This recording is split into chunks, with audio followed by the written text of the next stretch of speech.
यही काम रह गया हमारा, और फांसी देते रहो। ये रुकेंगे कब? ये 50% आबादी देश की कब सिसकियां बंद करेगी अपनी, कब सुरक्षित महसूस करेगी? जब दिल्ली जैसे, और वो भी सेना के नाक के नीचे। अरे बेवकूफ आदमी, तुझे किसने अधिकार दिया किसी महिला को ऊपर से नीचे तक देखने के लिए? तुम अपनी गंदी और गिरी हुई मानसिकता वो भी टीवी चैनल पर आकर बोल रहे हो। ये शर्म से डूब मरने की बात है जो ये बीजेपी और मनुवादी सरकारों के मंत्री और इन सारे लोगों के दिलो दिमाग में गंदगी भरी पड़ी है। ये वो लोग हैं जो हत्याएं करवाते हैं, ये जो पुलिस को ऐसी ट्रेनिंग देते हैं कि गरीब, दलित, दबे कुचले महिलाएं और अल्पसंख्यक समाज, उसको जितना ज्यादा हरास किया जाए, परेशान किया जाए, उनके ऊपर होने वाले अत्याचारों पर जितना देर दबाया जाए और उन्हीं को अपराधी बना दिया जाए। ये आदेश गृह मंत्रालय के हैं।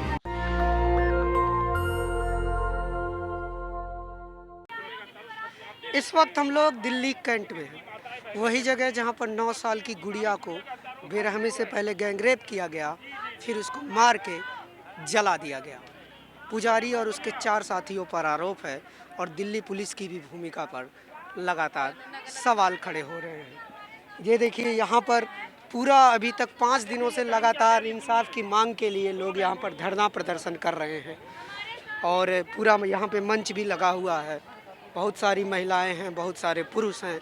लगातार मांग हो रही है कि दोषियों को फांसी की सज़ा दी जाए, दिल्ली पुलिस के दोषी अधिकारियों को बर्खास्त किया जाए, लेकिन अभी तक कुछ खास किसी तरह की कानूनी कार्रवाई नहीं हो पाई है। मंत्रियों का, सांसदों का और दिल्ली के मुख्यमंत्री भी आए थे, इन सब का दौरा लगातार जारी है, लेकिन यहाँ पर प्रदर्शन कर रहे लोगों में भरोसा नहीं बन पा रहा है कि इस केस में इनको न्याय मिलेगा। अब देखिए, ये पूरा माहौल आप देखिए और लोगों में किस तरह से आक्रोश है और लोग किस तरह से व्याकुल हैं। क्या आप लोगों को लगता है, 1 मिनट रास्ता दीजिएगा, योगिता भयानी जी हमारे साथ हैं। योगिता भयानी जी, जिस तरह से योगिता भयानी जी हमारे साथ हैं। योगिता भयानी जी, जिस तरह से यहाँ पर मंत्रियों, सांसदों, यहाँ तक कि मुख्यमंत्री भी आए, इन सब का दौरा लगा हुआ है, तो क्या इससे लगता है आपको कि जल्द ही इंसाफ मिल जाए?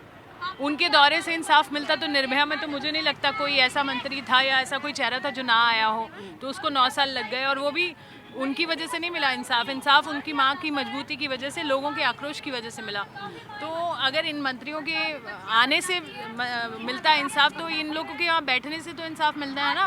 वो तो पार्लियामेंट में बैठे हैं। तो मुझे नहीं लगता इनका तो ये पॉलिटिक्स ड्रामा है। ये आते हैं, अपना फोटो खिंचाते हैं, अपना भाषण दे के चले जाते हैं। और ये आए भी कब है मैं बताती हूँ। जब हम यहाँ पहले दिन रास्ता रोक दिए, यहाँ के लोकल लोगों को साथ लेकर हमारे ऑल इंडिया महिला सांस्कृतिक संगठन की महिलाओं ने यहाँ लेट के सड़क पर लेटे हम लोग 40 डिग्री टेम्परेचर में। उसके बाद बारिश आ गई। जब यहाँ पे 400-500 लोग इकट्ठे हो गए, तब यहाँ के नेताओं को सारी पार्टी, चाहे वो बीजेपी है, आम आदमी है, कांग्रेस है, चाहे वो भीम आर्मी है, सबको यहाँ एमसीडी के वोट दिखाई देने लग गए।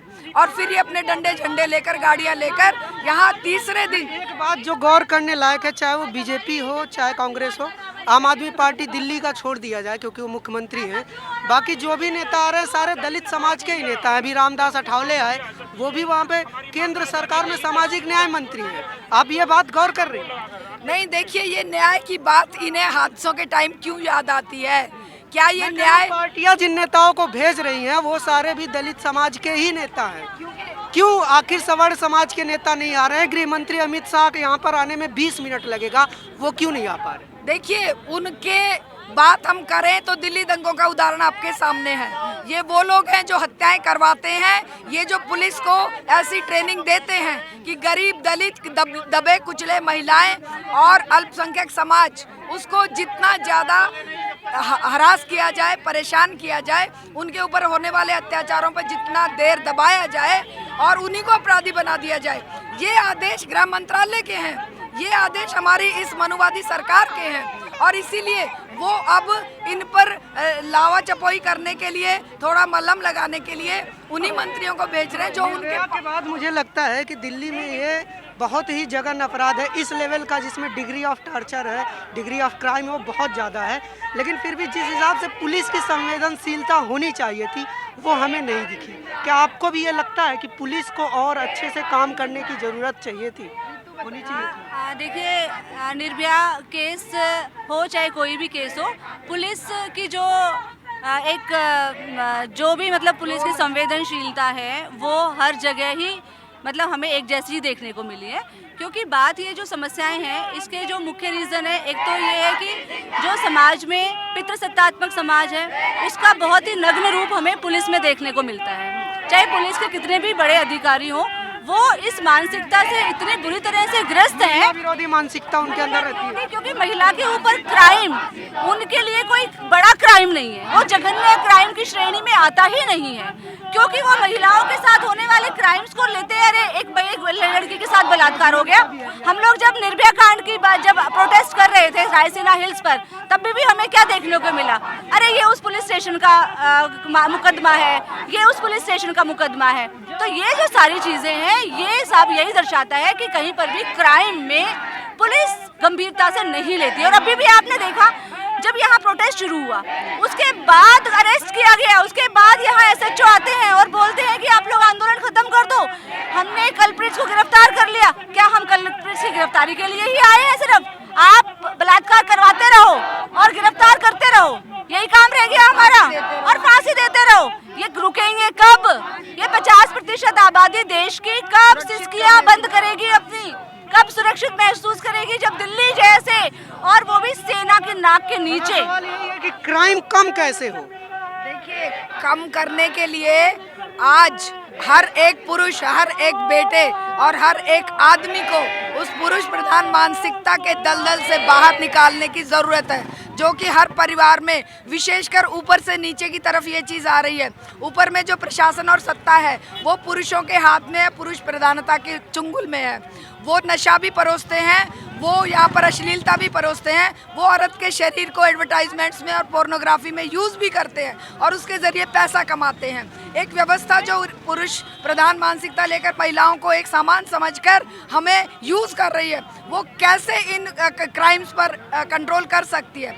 जब तक बराबर का इंसान हमें समझा नहीं जाएगा। क्या छोटे कपड़े जैसे बयान भी इस तरह के क्राइम को बढ़ावा देते हैं? देखिए, उनका तो गंदगी दिमाग की बाहर निकलती है ना। वो जब ये कहते हैं, एक जो उत्तराखंड के जो चीफ मिनिस्टर पीछे हट गए, वो क्या कहते हैं, एक महिला को मैंने देखा, वो रैग्ड जीन्स पहनी हुई थी, ऊपर से नीचे तक लेकर देखा। अरे बेवकूफ़ आदमी, तुझे किसने अधिकार दिया किसी महिला को ऊपर से नीचे तक देखने के लिए? तुम अपनी गंदी और गिरी हुई मानसिकता वो भी टीवी चैनल पर आकर बोल रहे हो। ये शर्म से डूब मरने की बात है जो ये बीजेपी और मनुवादी सरकारों के मंत्री और इन सारे लोगों के दिलो दिमाग में गंदगी भरी पड़ी है। ये कहाँ क्राइम रोकेंगे? ये तो हमें यूज़ करके तिजोरियां भरने का अपना सामान, चाहे वो नशाखोरी है, पोर्नोग्राफी है, चाहे वो अश्लीलता पिक्चरों के माध्यम से। इनको एक पिक्चर में वो पादुकोण का चोली पहनना दिखा तो पूरे शरीर, पूरा देश जला दिया, लेकिन जो पोर्नोग्राफी पानी की तरह बह रही है वो नहीं दिख रही। एक बात आपने जो बोली कि ये जो सारे बयान है ना, बिल्कुल निश्चित रूप से ये बढ़ावा दे रहे हैं इन क्राइम्स को।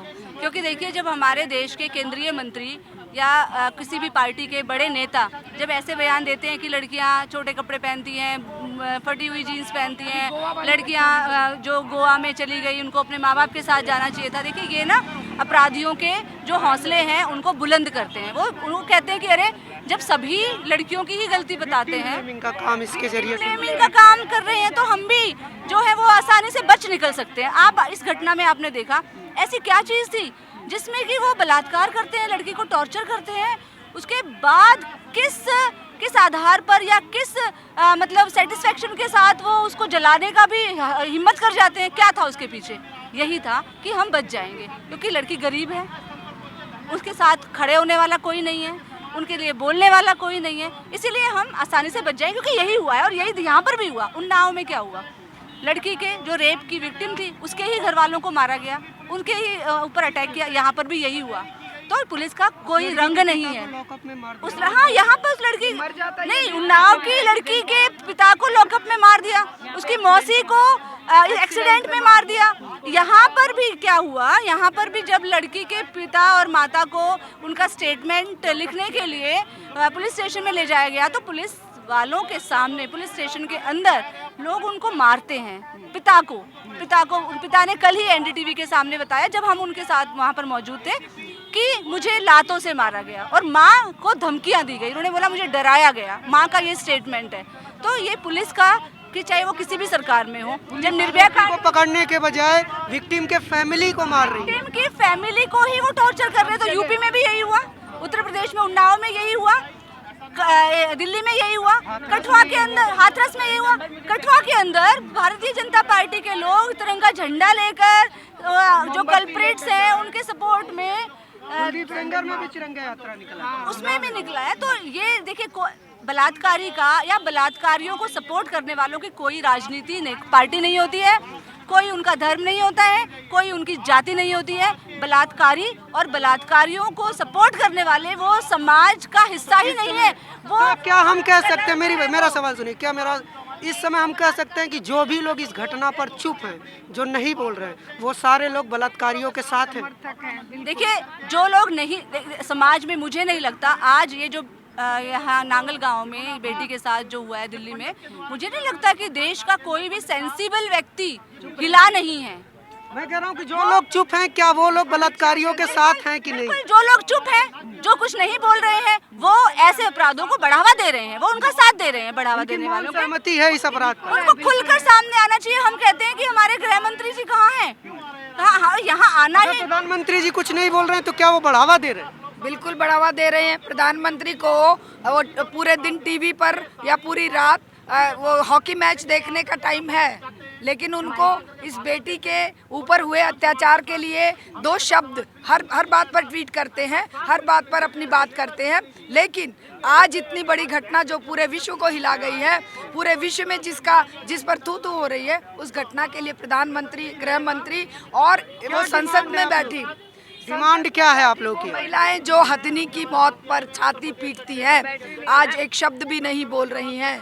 आज उनको क्या शर्म से डूब मर नहीं जाना चाहिए?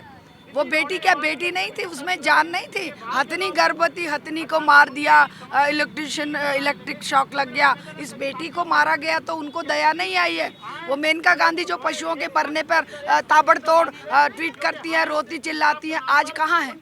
स्मृति ईरानी कहाँ है, बाल कल्याण मंत्री? और उसके बाद वो जो यहाँ की सांसद है वो कहाँ है? या इसका मतलब ये हुआ, मीनाक्षी लेखी, इसका मतलब ये हुआ कि बेटी की जान की कोई कीमत नहीं है, खास करके गरीब की बेटी, खास करके वो बेटी जिसके लिए इन्होंने सोचा था कोई आवाज़ नहीं उठाएगा। लेकिन हमारे संगठनों ने पूरी ताकत लगाकर इस आंदोलन को खड़ा किया है और इसे रोकने के लिए, इस तरह की घटनाओं को रोकने के लिए पूरा देश भर का एक राष्ट्रीय आंदोलन हम आज से नहीं सालों से खड़ा करने की कोशिश कर रहे हैं। नशाखोरी के खिलाफ, महिला उत्पीड़न के खिलाफ और जो असमानता है, चाहे जाति की है, धर्म की है, चाहे वो वर्ग की है, गरीब अमीर की है, और नशाखोरी और अश्लीलता, ये सारी बीमारियां इस समाज के कलंक हैं। और वो जो समाज का सबसे दबा कुचला तबका है, उसी पर ये सबसे ज़्यादा भारी पड़ती है। क्या मांग रहेगी पूरी इस प्रदर्शन की? क्या मांग रहेगी? इस प्रदर्शन की मांग रहेगी कि ये जो नेता अपने घरों में एसी कमरों में लोगों की वोट लेकर बैठते हैं और उन्हें जानवरों तरह ट्रीट करते हैं, शराब और नशा जो घर घर पहुंचाने के लिए अरविंद केजरीवाल और केंद्र सरकार शराब कोरोना में पानी की तरह परोस रही थी, इन पर प्रतिबंध लगे। और जो भी कोई पुलिस की कार्रवाई, कहीं पर भी कोई पीड़िता है, तुरंत उसे न्याय की, एक अकेली इस बेटी को तो हमने संभाल लिया, लेकिन ऐसी तो सैकड़ों बेटियां रोज हादसों का शिकार होती हैं, उनकी गारंटी कौन लेगा? हमारी ये मांग है कि पुलिस जो है, जिस तरह की 1860 की ट्रेनिंग लेकर वो केवल शासक वर्ग को बचाने का काम कर रही है, वो जनता की हितैषी बने, क्योंकि वो जनता के टैक्स पेयर के पैसे से तनख्वाह पा रही है और हमारी वोट से सत्ता में जाकर हमारे पैसे से अपने ऐश करते हैं, विदेश यात्राएं करते हैं, और आम जन जो है वो सड़कों पर पड़ा है, भूख से पीड़ित है और हमारे नशाखोरी से पीड़ित है, अश्लीलता से पीड़ित है। चलिए,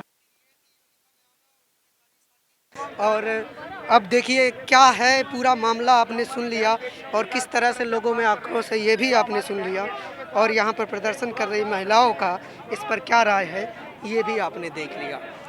और हमने पहले भी कहा था कि जो लोग चुप हैं वो लोग ही असली दोषी हैं। जो लोग इस घटना पर चुप हैं वो लोग बलात्कारियों के साथ हैं, और जो लोग बलात्कारियों के विरोध में हैं वो आज सड़कों पर तो आप पहचानिए अपने आसपास कि वो कौन लोग हैं जो इस घटना पर नहीं बोल रहे हैं, वो कौन लोग हैं जो जाति और धर्म देखकर न्याय और अन्याय की मांग कर रहे हैं, वो कौन लोग हैं जो चुप हैं और अपनी मौन सहमति दे रहे हैं, वो कौन लोग हैं जो बलात्कारियों को बचाने की कोशिश कर रहे हैं।